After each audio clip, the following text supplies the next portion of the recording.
It's time to There try are new stuff. chances that stuff might be a bit weird. It's like Disclaimer.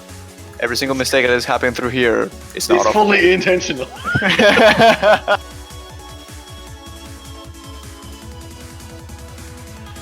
But yeah, So we're cut me trying some slack, so I'm trying hard. Well, you got it, guys. Doctor is trying so hard, but yet we're not being able to deliver. Oh wait. I'm telling you, it's technology, man. Man, It doesn't want to work. sometimes I just don't Obviously, I'm understand. opting out while I am doing that, so.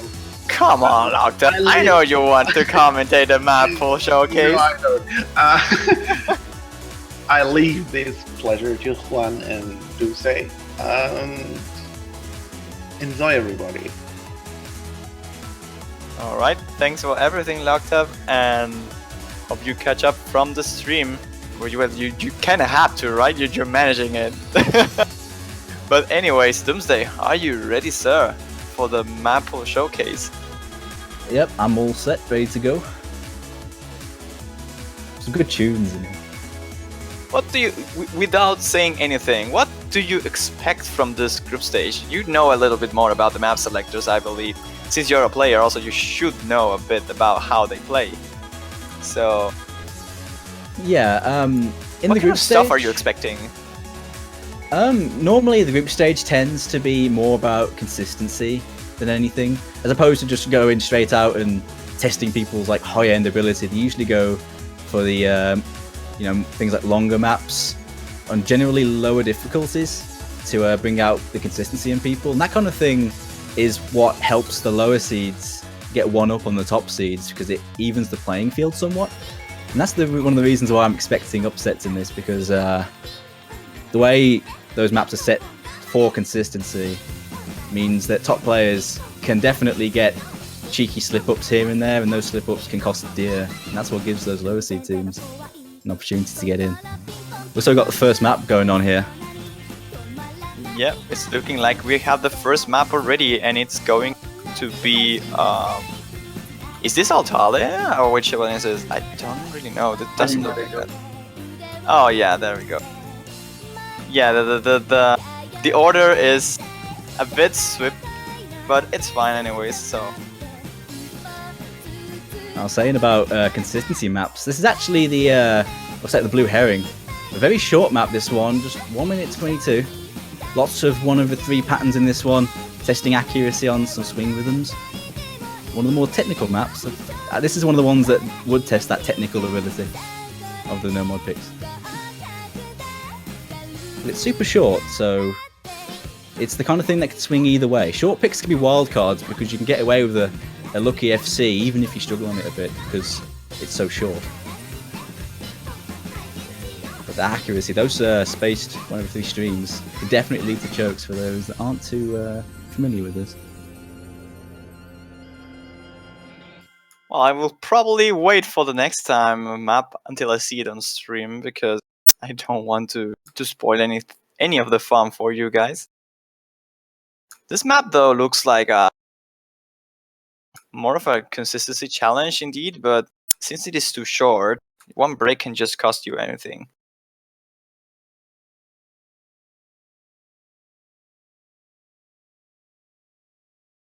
Alright, so with the first map being concluded, I'm pretty sure the next one will be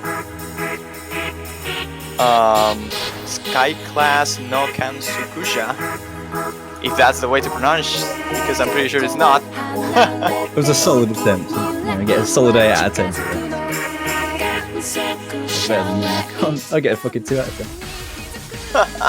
Well, this is Ooh, Bike Ride. This is a good tune. I recognise this now. This is from Ito Kanako, right? I think it is the artist. This map is HB7AR8 CS5 and OD7 with a BPM of 167 and a train time of 2 minutes and 24 seconds. So this is the tricky pick of the poll. AR7 on normal is not something you usually see, and if you combine that with CS5, oh man, even though you have like OD7, so you don't have to focus too much for accuracy, it is still a really tricky pick, mostly a rhythm map in general. A lot of staked nodes in general, which are pretty hard to hit accurately if you're not used to the AR, and of course the approach rate will be called. Of course, going to be mostly one of the most banned picks, I believe. Banned picks, yeah, that makes sense in my head. Like the maps that are getting banned.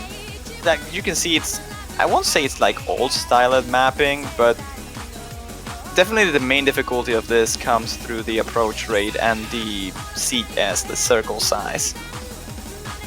Yeah, you pretty much said what I was thinking. The low AR picks are always ones that many teams, many players don't feel too comfortable on. They tend to prefer to ban it out. This actually is quite an old map though. I believe this is like 2010, maybe even earlier. But yeah, oh man, low ARs, a very specific skill set in this day and age. Is this 2012? Early 2012. Oh, it was older than that actually. Maybe the ARs just give me an inkling of old mapping. That's what it tends to do. Well, I can see why. Like, it definitely looks like an old style map, so it makes sense that someone just thinks that it is like 2010. Like, it was submitted on 2011, so it is kind of quite old. Some of those patterns pretty tricky. Those slider spam moments, those wide back and forth jumps on this AR, definitely going to be a point of failure for a lot of teams on that. I can wait to see that. But then for the next pick, it's going to be Dreamwalker from Bird. Like, the artist, of course, is Rita, but this one is mapped by Bird. This is HP 7 and approach rate 9.1, circle size 4, and overall difficulty of 8.9 with a BPM of 175, 4 minutes and 26 seconds of drain time. So pretty much looking to be the consistency pick of the pool here. The longer one of the nomads, definitely going to be a test to the nerves for pretty much every single team here. Long maps are usually hard to manage. It's hard to full combo something that is super long, and full combos in standard are super important. Even though with Scorby 2, accuracy is a really important factor as well, keeping combo up is always a good thing. Yeah, definitely. That length gonna be a scary one for maybe some of the inexperienced teams. But in terms of the patterning, seems like it's fairly standard, fairly all around. Some tricky 3/4 rhythms going on here and there in it, but for the most part, fairly standard. But of course, it's down to that length. That length is what's going to split the experienced teams from the inexperienced ones, the ones that can keep a cool head under pressure.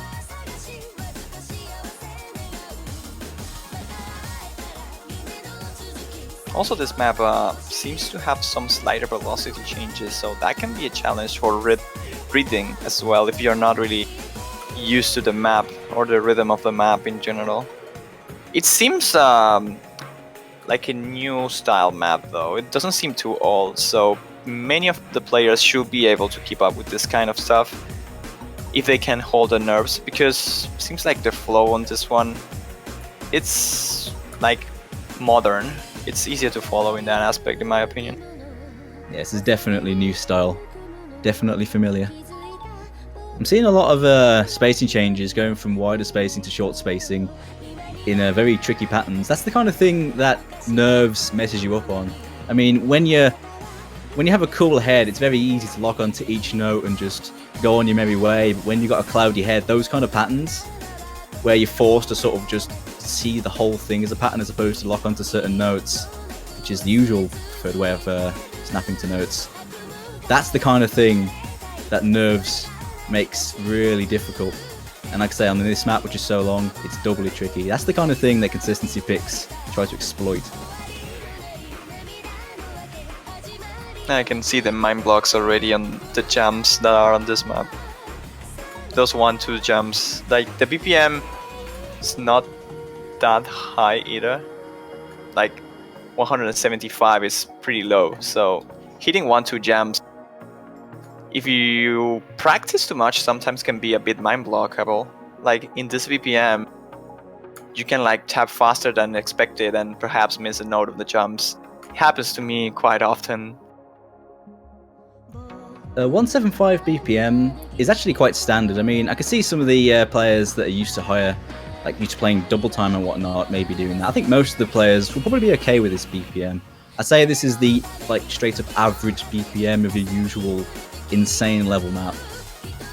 But yeah, I mean, the players that are used to bashing out things on DT or super hard maps could definitely lose some accuracy on that. I say those consistency players, those players that are used to the tournament atmosphere, definitely will have no problems on this kind of BPM, I think. This is the kind of thing you bring out your average. You bring out the your rounders, and you save the more specialized speed players for the more specialized picks, I assume. Yeah, it's funny actually that you mentioned that 175 BPM is like average, and coming from Mania, that's a super crazy thing because that BPM is usually a little bit low for Mania. But when it comes to aiming, I'm pretty sure that aiming is a lot harder when it comes to fast stuff. So also streaming fast stuff with only one hand is definitely harder than with 4 or 7 keys. Yeah, I'm kind of surprised actually about that. I knew they were like generally faster due to the way the game is, but that's interesting. I actually had no idea about that. And there we go. The map wrapped up. The longest map of the normal pool right there. Now it's time for the next one, which is now it's going to be Tali, indeed from Sakusyo. This is a map by Toybot and has an HP 6, approach rate 9, circle size 4.2, and overall difficulty of 8.5. And if we were talking about low BPM, the BPM of this one is 90, so super slow map. Even though it's mostly mapped with 1.3s, and I'm not sure if 1.6 as well eventually, because I remember this map from Mania which has some 1.6 snapping, not sure about the standard one. And it's a train time of 2 minutes and 23 seconds, so kinda average length. Mostly a stream-oriented pick, but being the BPM that low should be easy to keep up in terms of combo, but accuracy is definitely going to be the challenge here as well with the 1-3 patterning, which can be sometimes hard to follow.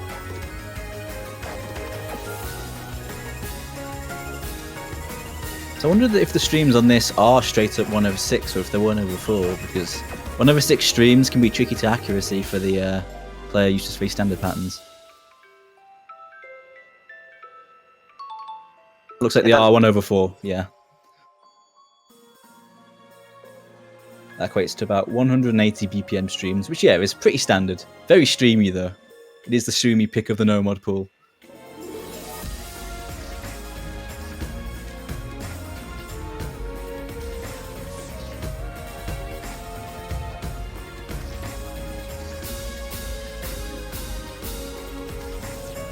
Slow bit, it's bridging the 2 streamy bits together. It's going to pick up at the end. Some of these 1/3 sections can be tricky. It depends on whether players alternate or single tap. Many players like to alternate these, but others like to single tap them. And sometimes, especially at certain speeds, players may be a bit indecisive in that, and that kind of indecisiveness can lead to breaks. I know sometimes when I play maps like this with 1/3 spaced like taps like this, I sometimes get a bit like indecisive on it and slip up.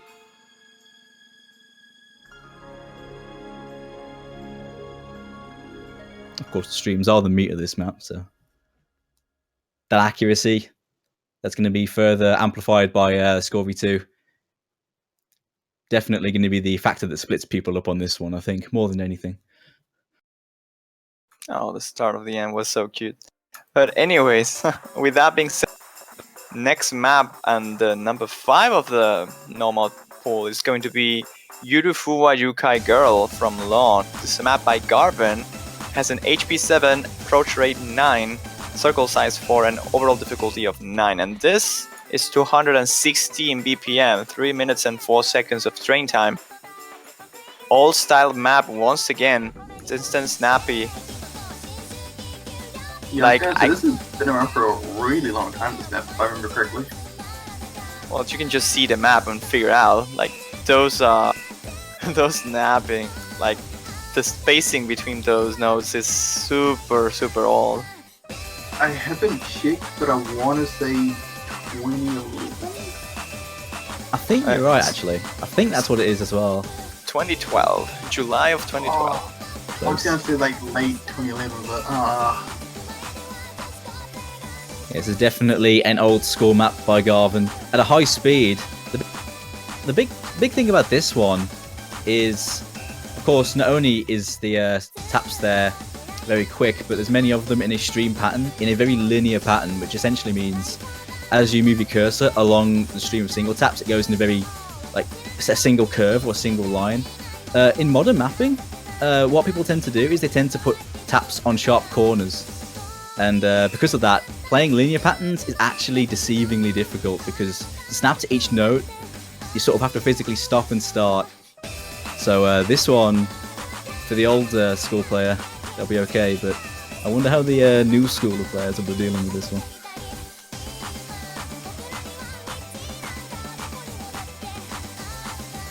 I do hope we see this map get picked up quite a bit. I mean, even though it is an old school map, well, old school, it is still a pretty well made map.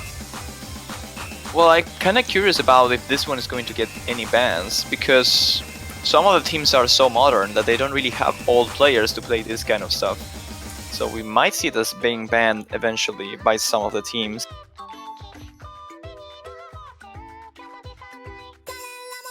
I feel like they might want to throw the ban elsewhere. Well, yeah, it really depends on how hard the mod picks are for the teams that actually consider banning stuff like this.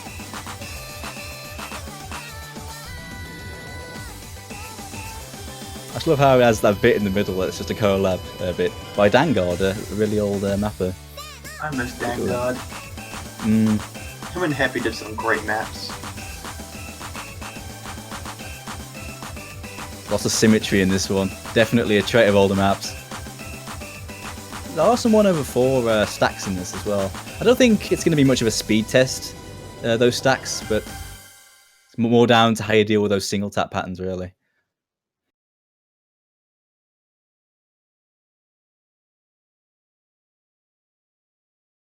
Alright, but that sounds like it for Yurufuwa Yukai Girl, and now we will jump into the next and last no mod pick. This is from OClock and it's Mikansei Kokyokyo. Kokyokyoku, I think it is. Okay, Mikansei Kokyokyoku. Okay, I think I got it close enough. Stop the notification, just listen to one try to pronounce this map name. I think it's more interesting. My goodness. But anyways, for the information of this map, we have HP 6.6, approach rate of 9.4, so pretty high approach rate for the no mod. I think it's the one that has the highest amount. Circle size of 4.2, overall difficulty of 9, and a BPM of 195. This is a train time of 3 minutes and 12 seconds, so second longer map of the normal pool. And in general, once again, a consistency pick. Not really much more of a gimmicky aspect here for this one. It's like the modern pick that you have. It's like your average PB farm map, I will say.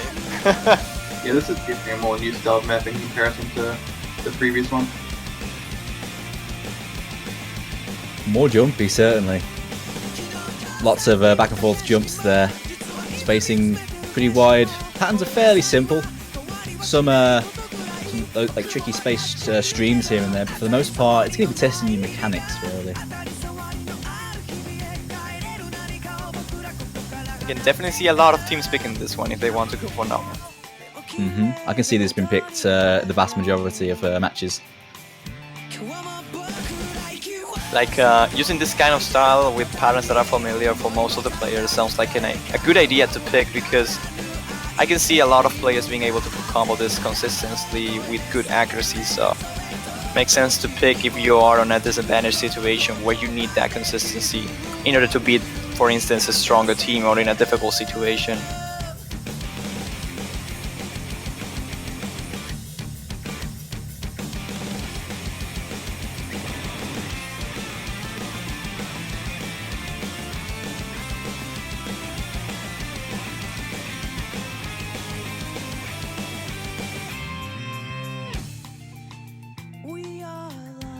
I'm super curious to see what is going to be done with maps like Yurufu and Yuko Girl and Skyclad, because those two are definitely ones that many teams may not want to play. But it depends on how they deal with the mods. Certainly, there is a lot of variety in this no mod pool. Even though there are, normally the no mod pool in this level is usually for consistency's sake, and you have this map and Dreamwalker as consistency tests. There's a lot of more technical no mod maps in this one, so not too many safe picks in this, which is interesting. Well, this is probably the closest thing to a safe pick.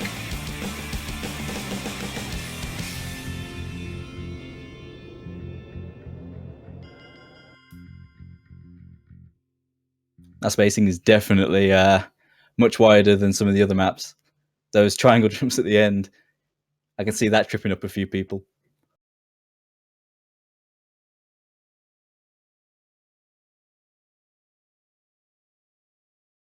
And I guess that will do it for no mod. Yeah, that sounds like it for the normal picks, and now we will jump into the hidden pool. This time around, it has only 2 maps instead of 3 as it was last year, so pretty interesting. I think this is going to be my favorite map of the map pool. You usually like this kind of stuff. People will probably realize why really fast. I love this mapper. I love maps by Shinsen.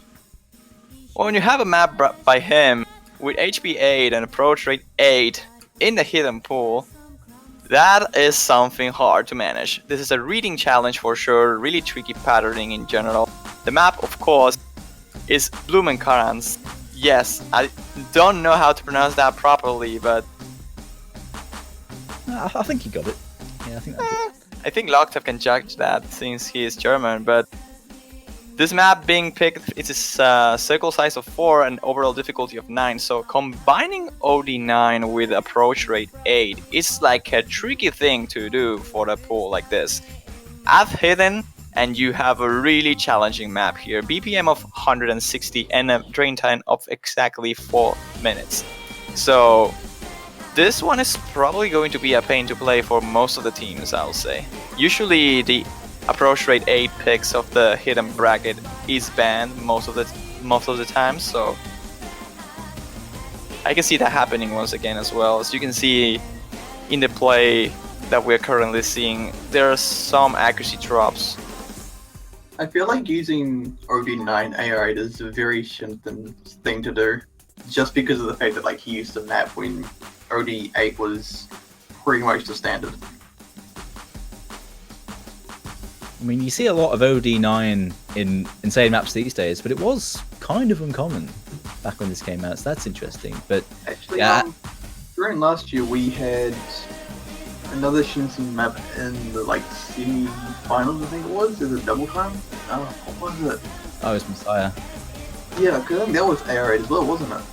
Yeah. Yeah, I think the majority of his stuff is AR8.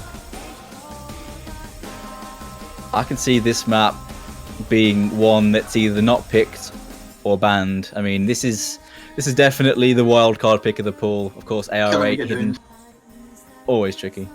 I actually see this map as the 100% ban rate map. I mean, it's of course not going to happen because there are a lot of matches on the group stage. But I can see this map being picked absolutely every single time if it's not banned. Because if you don't ban this one, it means that you kind of want to pick it. Like, it's a good weapon to fight against teams that are not used to read low AR hidden. So it can definitely be a good thing to use against a team that you think it's stronger than you.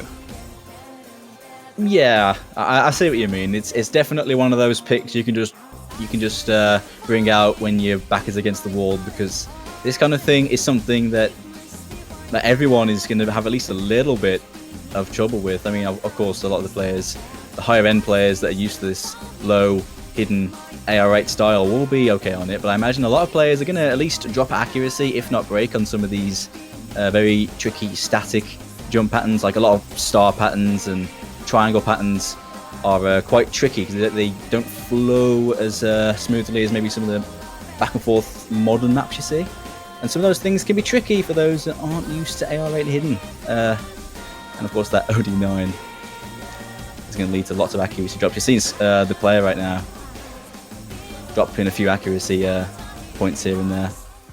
But like I say, it's the kind of thing you see players like, well, teams like, say, maybe Norway or teams like Austria. They have some of those players with some unique skill sets in this kind of thing really shine on, and the kind of thing that's going to terrify a lot of teams, I imagine. It definitely is going to be one of the stars of the pool for sure in terms of the map pool. But with that being said, time for the second and last pick from the hidden bracket, and it's going to be Kotonoha Clinic from Sana. This is a map by Kite, I think it is pronounced, I'm not too sure. If not, I'm sorry. And it's HP 6.2, approach rate 8.8, circle size of 4.4, and an overall difficulty of 8.4, BPM of 151, and a time of 3 minutes and 28 seconds. So this time around, even though the approach rate is not 9, which is like the average, it still has that modern styled map-ish when it comes to patterning. So it kind of is an advantage and a disadvantage in some ways, since a lot of people is not really used to play hidden anyways. But it can probably be more picked than the previous one for sure. Definitely more standard than Blumenkranz. It has some really tricky parts in it though. When you hit the chorus, you'll see some really tricky 1/8 sliders that go in a circular pattern. On hidden, that's the kind of thing that's going to trip non-hidden players up. They'll be coming up in a moment. Most of the mapping is quite standard, but you see those patterns, those circular ones, can be tricky if you're not prepared. It's going to be one they're going to have to practice, as is any map in the hidden pool, is usually one that you can't afford to slip up on.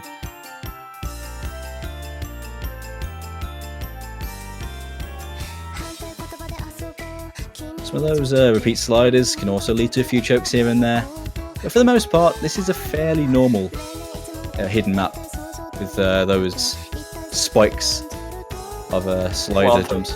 Those back and forths are definitely going to be something, and those snappings as well, like hitting one like static jumps like those with hitting are definitely a challenge.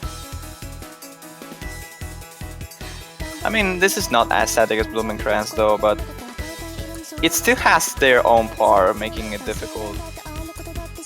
Kind of in a different way, which is something good, because you don't want two maps of the same bracket to be difficult in the same sense. But I will say this map is actually quite tricky as well for the hidden bracket. I will say that hidden might be one of the most avoided maps in the whole pool. Yeah, it always is. It's historically the pool that tends to get the most bans in it, because the maps picked in the World Cups tend to be quite gimmicky, have some really tricky things that you have to practice, otherwise you're most likely going to slip up. At least the no mod pool, or no mod picks, many players can like interpret it quite easily at first, but maps like this you definitely have to at least see beforehand, otherwise you're going to trip up.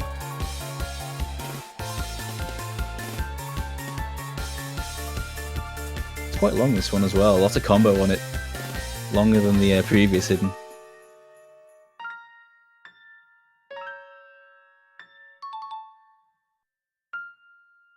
Well, it kind of makes sense, like the previous map had some mostly it was isolated nodes in general with long sliders, so this time around you have to follow the vid a little bit more, so you have a lot more nodes. But anyways, that's pretty close to an end for this map already. With this last spinner, we will be ready to jump into the next bracket, which is going to be Hard Rock. And yes, people, the map that we're going to see is something that probably Citro wanted to introduce. This is How Do You Do from Cascada. This is a Nightcore Mix map by Asphyxia. Has an HP of 9.8, of course, everything with Hard Rock.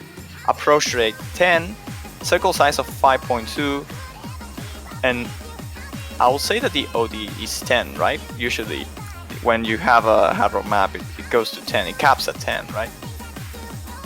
Yeah, I think so. So it will be overall difficulty 10 and BPM of 177.5. This is a time of 2 minutes and 32 seconds. So average length for the first hard rock map on the pool.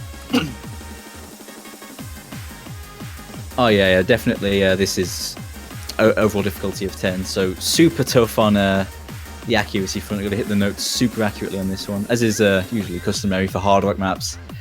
This one, Asphyxia map, very jumpy. Some of those streams here and there, but for the most part, this is a very standard map in terms of mapping style. A hard rock consistency test, I'd call it.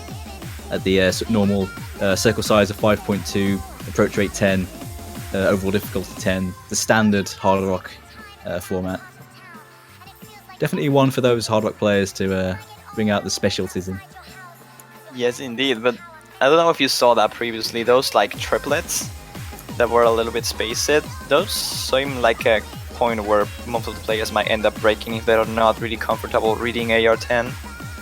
Like, stacked triplets are usually the thing I tend to miss the most when it comes to hard rock, mostly because I'm not really that used to read super high approach rates. So it really depends of each player's personal taste and how much they played hard rock and higher in general.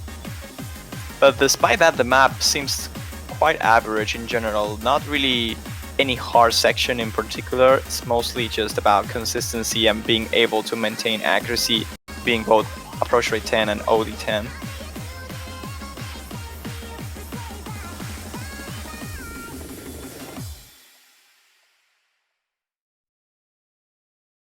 And once again, for those who are wondering, Hard Rock also has only 2 maps on the pool this year. Same goes for Double Time, but it's not the same for the Free Mod. Free Mod bracket has actually 3 maps this time around. And of course we have one tiebreaker that we will be showing when the pool is over. And there we go. It's the first hard rock map. Yep. With Popular that being one. said, with that being said, though, we have the last one, which is going to be Utopia Feed Holy Drummond from Ramesses B. This is a map by Milan, and it's HP 9.8, approach rate 10, circle size 5.2, overall difficulty of 10, BPM of 165, and a time of 1 minute and 55 seconds. So a little bit shorter than the last one. Still, mostly, I'll say, a consistency hard rock challenge in general. In group stage, you don't really see really tricky stuff for the hard rock pool in general. It's mostly just a test for you to keep up the accuracy and the rhythm. Yeah, this one being a D&B map, quite consistent in terms of difficulty and in terms of the patterns it uses. As you said, it's another consistency hard rock pick, as the hard rock pools usually are. Some tricky little spaced bursts there, you see. In the last map, the streams are not too spaced for the most part. This one's seen some more spaced bursts here and there, which can trip you up rather, if you're not familiar.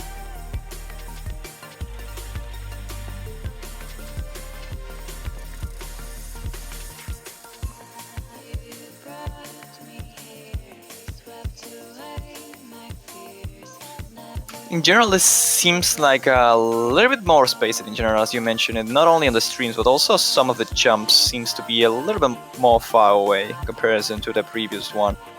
Definitely a trickier map in my opinion, but it is shorter as well, so that kinda makes it a viable option if you are comfortable with hard rock, since one break can cost a lot more than in a longer map. But still, I think this map will be quite popular on the pick. Like, I think this one will be picked quite frequent. Like, a lot, per se. Yeah, I think so too, especially because it's so short. Some people have a tricky time with the longer hard rock picks due to the smaller circle size, but there we go. That is the second and final hard rock pick. Going to be getting on to the double time maps now. Alright, and for double time, the first map that we will have here is Golden Slaughter. Golden Slaughterer, that's a hard word to pronounce. But this is a map from La Cataline. This is a HP6, approach rate of 9.6, circle size of 4, and overall difficulty of 7. This is almost 200 BPM, not quite though, 199.5, and a time of 2 minutes and 26 seconds. So starting out with the double time, not a really long map either. I feel like a lot of the Cataline's maps actually fit double time really well. It does suit it because the spacing's fairly low and it's sort of the patterns are so simple to pick up, and yet they're you got those little doubles that come off after a stream that add a little bit more to it. Yeah, Certainly, the like patterns flow sometimes very well. Yeah, sometimes I feel like she maps specifically for the match we played with double time. It wouldn't surprise me, to be honest. They work so well. Yeah, this one is over 2 minutes. Not too long, but it's not too short either. Very average. BPM for well, in terms of double time players, it's quite low. This is the kind of map that wouldn't really bring out the speed out of teams. This is one I think a lot of people will be quite comfortable with. One I think we'll see quite a lot of. You see a lot of streams in it though. It's very heavy on alternating right there. Lots of doubles, triples, lots of streams around a lot, testing the stamina of players. But for the most part, I imagine this one will be picked by quite a lot of teams, whether they're efficient with double time or not. Well, yeah, it looks like that. Like, seeing the map, it kind of looks like a faster normal pick in general. Like, it doesn't really feel double time because double time map. Like, you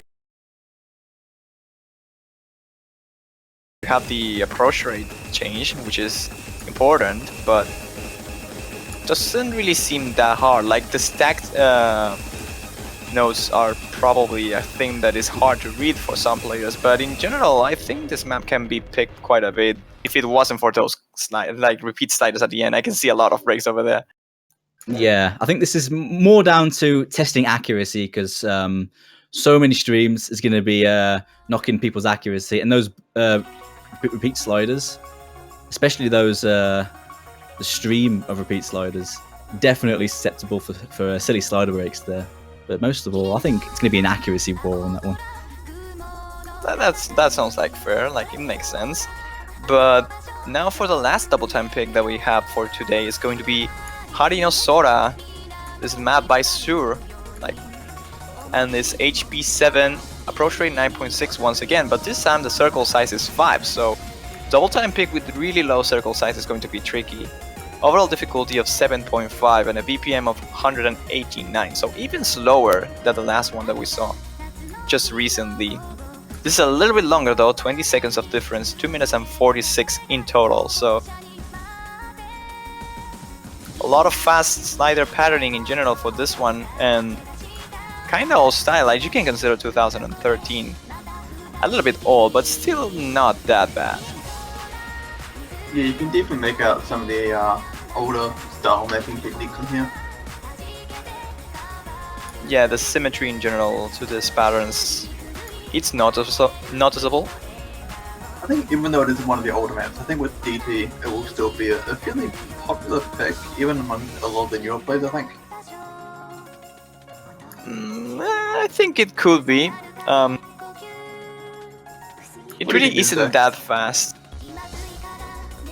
I think it's the thing with this one is, of course, it's CS5, which is actually kind of uncommon in many DT maps, but this one doesn't seem too spaced. It seems more down to those periodic streams, which are fairly spaced, but for the most part, this one is quite standard.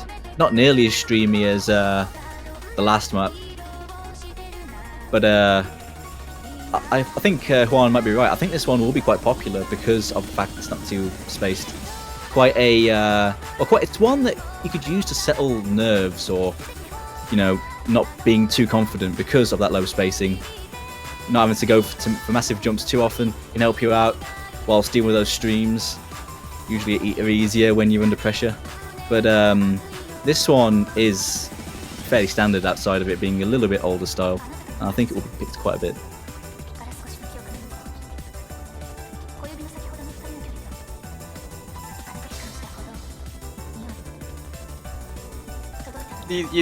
main thing about this map is probably just the circle size in general. Like, despite that, even though it's a little bit old style, the streams aren't really that fast. They don't look that hard to aim either, but it's mostly about keeping up with the circle size. Yeah, I think this one. I'm definitely seeing a theme in the double time picks have been very streamy, because that last one was very streamy, and this one has quite a few as well. Well, it kind of makes sense because the BPM is not really that high, so going for streams is like a normal thing to do because it's not really that fast. It's more about consistency and accuracy, as you mentioned it on the previous map. But with that being said, it's time to jump into the free mod bracket now, the last bracket before the tiebreaker. And the first map that we will have is going to be Remake, once again from One Ok Rock. This is a map by Rocker, who's actually playing on the Taiwanese team, right? And that map is going to be HP 8, approach rate 9, circle size 4, overall difficulty of 9, a BPM of 172, and a train time of 3 minutes and 17 seconds. So the longer map that we have on the free mod pool, of course with overall difficulty 9, so going to be a challenge to accuracy with hidden on. I think he's actually Curler, but I think it's Rusher and Snow White? Yeah, Snow White. Yep, and Snow White is, I believe, HFIC, the previous name. Yeah, I think he was HFIC, then he went to Snow White, then he went back to HFIC. Oh, yeah. There you go. An auto ban against Taiwan, really. Maybe, yeah, but I do think this is actually a pretty good pickup. This pick, honestly, for what I'm seeing right now, looks like one of the picks that is going to be more popular, in my opinion. It looks like a map that is not hard to no mod at all, so it can be a good possibility for the lower C teams, even though they still need to have at least 2 persons with a mod on. And it doesn't really look that difficult for the high-end players, I believe, because Hard Rock on this seems like not like a bad choice at all. Like, has some static nodes, some stacked nodes every now and there, but it's not really that complicated in general. Hidden, in my opinion, seems to be like the harder thing to do on a map like this, though. Not sure what you think about Doomsday. Yeah, I see what you mean, because a lot of those heavily patterned nodes, you see those squares, can be kind of tricky when you're playing hidden. That's the kind of thing some people may prefer Hard Rock for, because it's easier to read. But yeah, this map it's down to those difficulty spikes. Most of it's quite normal, fairly simple, to be honest. But those difficulty spikes, when it comes out with those square jumps, those difficulty spikes are huge, and it's the way players deal with those. It's going to be the killer on this. Yeah, I think going harder on this is probably the worst idea. I think Hidden would be the better one. Well, I think it will be just harder to read with Hidden in general. It really depends on personal taste, though, because the map kinda is hard for Hard Rock in some aspects, but it's hard for Hidden in another ones. In general, it just seems to be a consistency battle once again on this one, as we expected from the group stage. But you can see those patterns with the sliders. There are some nodes that are kinda hidden behind the end of the start of the sliders, depending. And that hidden can be something that you can misread quite easily. A lot of that can come down to practice, though. If you played the map a few times, you'd probably pick up on that sort of stuff, and it wouldn't trip you up as easily. Oh, that square jump at the end. Oh man! Went around the square, and snap back. Oh, that's a really tricky bit at the end. That sounds like a fail with Hard Rock at the end. Yeah, I was about to say, have fun practicing that with Hard Rock, though. Well, definitely an interesting map. A lot to talk about. We will probably see how teams do on this one next weekend. But for now, second map is going to be For My Soul. This is a map by Ball OS 108. So really well-known mapper over there from the standard. And this is an HP 6, approach rate 8, circle size 4, overall difficulty of 8, BPM of 190, and a train time of 3 minutes and 10 seconds. So this being approach rate 8 kinda suggests the use of Hard Rock, but you can tell already, like the play is already on Hard Rock. I have a feeling might like this for hard rock. I don't know. I feel like Norway's actually not that bad when it comes to smaller hit circles. Well, I mean, if Norway doesn't go free mod, I'll be surprised. They are the hidden squad, of course. I already saw amazed last year that they went. I can't remember which map. I think it was Hot Right Now. They went Oh, yeah. all mods, and then I think it was Shu went in Hard Rock as well, and all of them full combo. Yeah, I remember that. Well, it seems in some parts it is a bit tricky that you have some weird stacking of nodes that can be hard to get accuracy on, but definitely not too hard to combo in general. Like, the spaces streams most likely is the harder part of this map. Like, it's so easy to drop accuracy on those, and even combo if you're not really cautious. It still looks like a hard rock choice for this one, I believe. Yeah, I'll be with you on that one because of the AR8, but this one, I'm not 100% sure because this is Val mapping, Val 0108, really popular mapper, known for mapping very tricky patterned maps, lots of squares and triangles and just tricky things that can be hard to snap to. And with this being AR8, hidden on this kind of map would be very tricky. But on hard rock, the smaller circle size with those tricky patterns can also be nasty. It's one that's definitely going to be... You're going to see varying mod choices, I think, on this.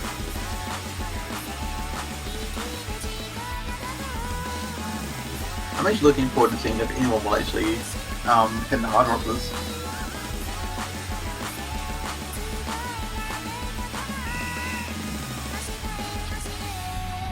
Do you think we'll see many pin hard rocks on either this or the previous free mod?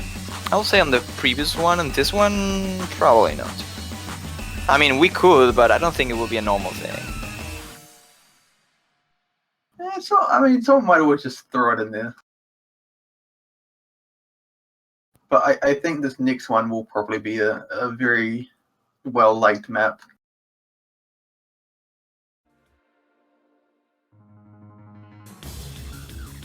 Oh yeah, and since this one is about to end, it's better to introduce the next one soon. That was an interesting map, to say the least. I can see people breaking eventually on it. So, mostly a combo battle over there. But still, going for the next one, we will have FI mapped by Jacob. And this is an HP6, approach rate 9, circle size 3. Watch out with that. Overall difficulty of 8 and BPM of 180. This is a train time of 1 minute and 56 seconds. Imagine that it has 1 minute and 60 seconds. That's like 2 minutes. It's actually worth noting this is a Charles map. Yeah, this is Charles difficulty. But I'm expecting this to get played quite a bit. Well, you were talking about you wanted to see hidden hard rock plays. You have this one. Like, I don't even know if this will get hidden hard rock, but I just expect a lot of teams to end up playing this at some point or another. I think the no mod is a tricky selection here because of the CS3. I don't really like to play CS3 in general, not too sure about everyone else, but I think it's not really loved in general. And as you can see, it has some sections with difficulty spikes, but in general it seems more like a consistency map. So I can see hidden hard rock being selected here. I can see hard rock being selected quite a bit at the very least.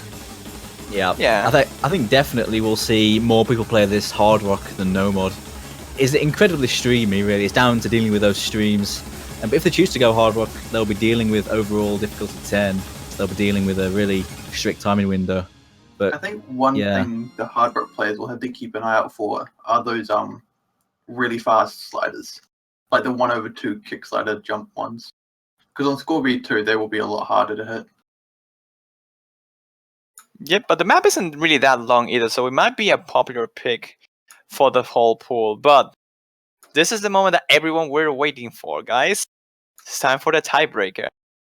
And I saw some people trying to guess there on the chat. I mean, not many though. But still, it's time to announce it. It's going to be Playing with Fire. Sota Fujimori Remix. This is map by XLNI. And this is an HP8 9.2 of approach rate. Circle size for overall difficulty of 7.8. So in some senses it's quite low for a tiebreaker. BPM of 162 and a drain time of 5 minutes and 17 seconds. So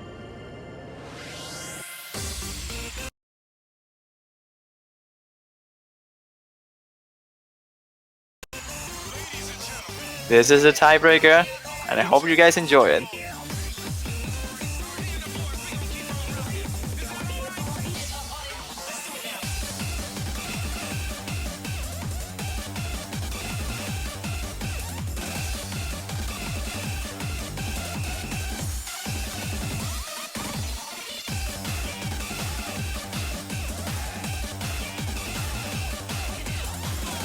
This map looks like fun to play, honestly.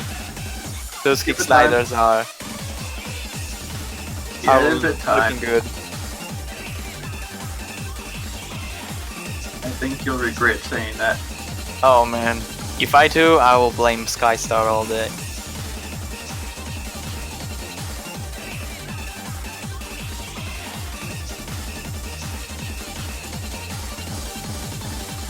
Oh man, I like the rhythm. Yeah, those doubles feel so cool.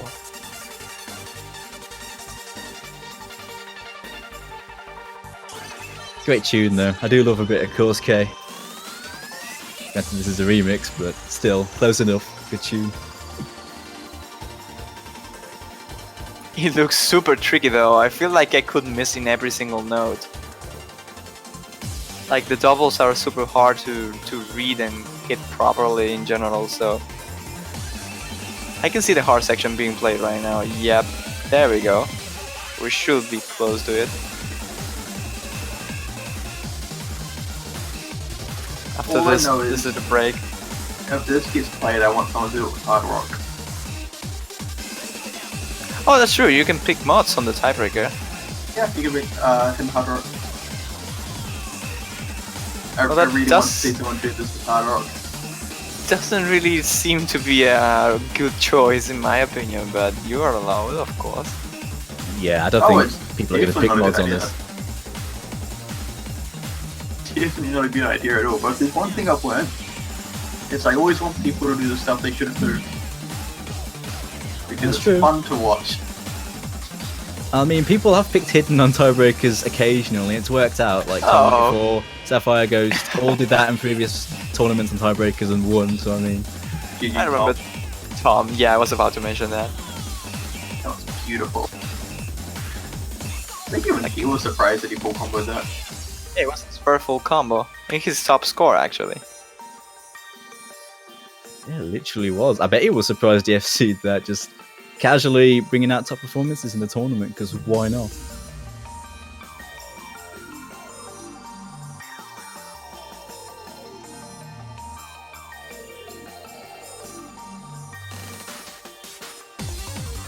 Yeah, I mean, we do often see, like, some people get, like, top 50 scores, but top ranks is a very rare thing indeed.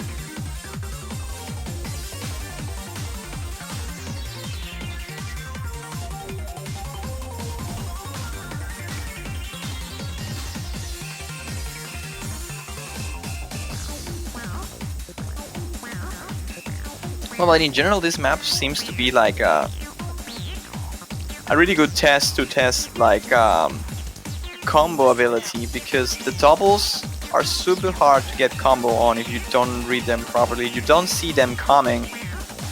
It's likely that you might end up just missing. Accuracy wise, it's not looking to be a really hard map, mostly because of the low overall difficulty. Yeah, I think this is more of a technical thing. I mean, there are a lot of tricky pads and stuff where you could easily just miss. Yep, indeed. This looks more like a combo battle instead of anything else.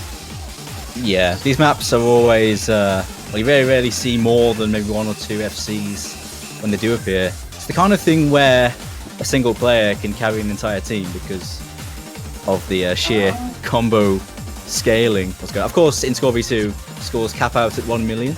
as opposed to Scorpion 1 when they didn't. But because of the huge amount of combo, if a large amount of players break early on, their scores will still be very small compared to one player, giving them more room for a single hero to pop up in the time they need. Oh no, rip the FC, a 2k combo. Oh my god, that was such a fair thing. Rip of the dream. But yeah, those doubles, always a tricky kind of pattern to deal with, and this map seems chock full of them, so a technical map to split teams up seems to make sense to me. Looks like a nice map too, actually.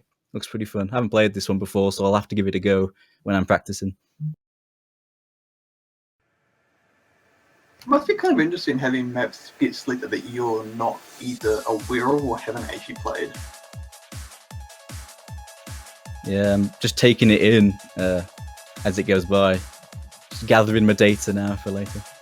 Okay, so I've got one question for you, Doomsday, since you are definitely a player in this tournament. What do you think about this group stage map pool?